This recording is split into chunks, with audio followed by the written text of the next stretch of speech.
Hello and welcome to another video. So today we're taking a look at a Darkfeast Blood list. Not much has really changed for Darkfeast Blood in rotation. Unlimited I don't think has seen much change either, but I haven't really been through and modified many Unlimited decks yet at this point. As you can tell by the channel, we're mostly doing rotation until we've covered most major decks and have kind of refined them down a little bit.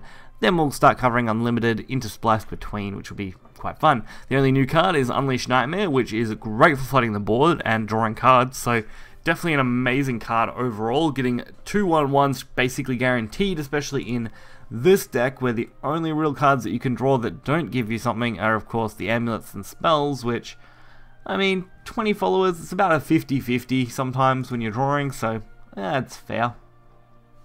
Otherwise, still really good for draw 2, so hopefully we can get right into this and check it out.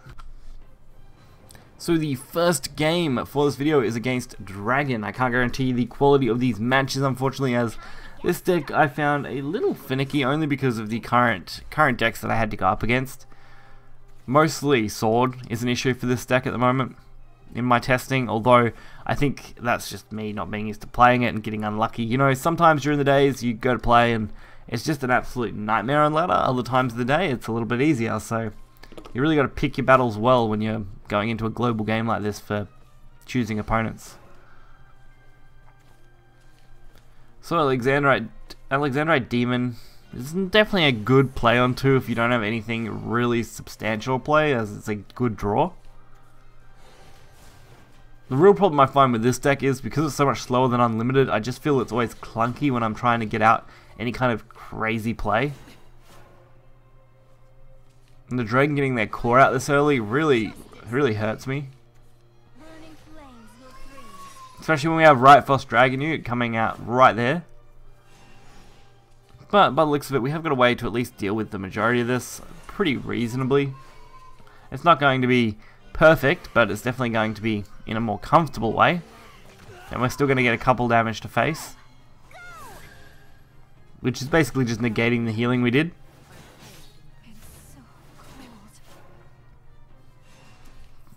But we are going to draw some more cards next turn, so that's promising.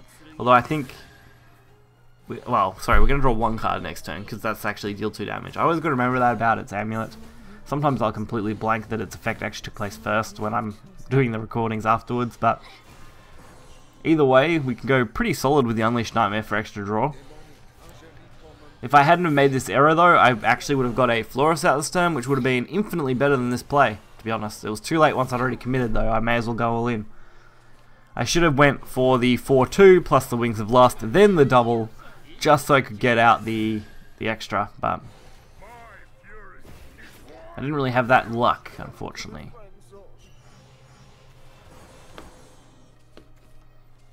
I mean, it could have been okay if I could have traded, but since I couldn't, Evil Eye Demon was more than enough here to really weaken it on the Poseidon to kill it off.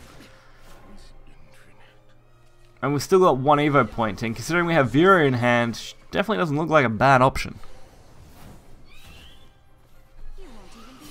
But they definitely used a lot of removal, which is what I like to see. So our options are reasonably limited on what we can do with this Vera here. I did decide to go for Wings of Lust and go for a 6 buff because I wanted the healing out, but I really probably could have went for the blood packs and extra draw power and messed with things that way. But this looks like it might still work out, so why not? And that extra Kiss of Lust is actually going to be really handy. We're going to be able to wipe this board out. I was a little worried that it was going to be leaving up a 1/1, but the Kiss actually will allow us to clear that with pretty much zero issue. And now we're in for a really good board, considering they just played Prince, which is not a good play on their part for this turn, when you're just passing, as we don't need that much to go for lethal, and Darkfeast Bat is definitely going to be it.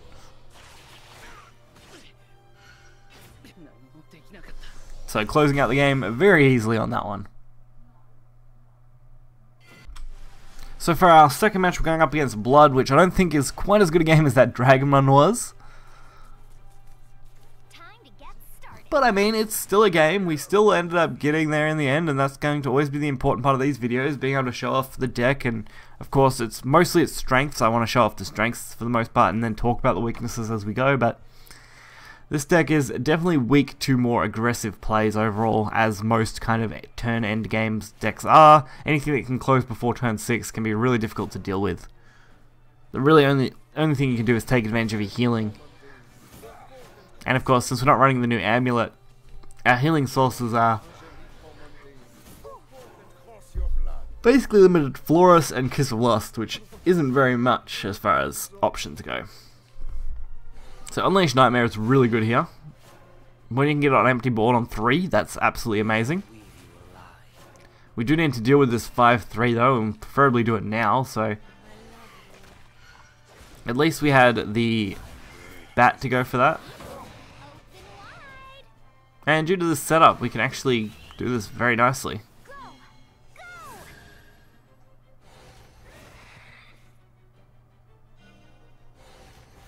And I decided to go for the Nightfall for the extra bats, which did lead to concede. I thought that was the case. I thought it was a very early game, which isn't too bad because we showed off how quickly this deck can kind of snowball, which is good.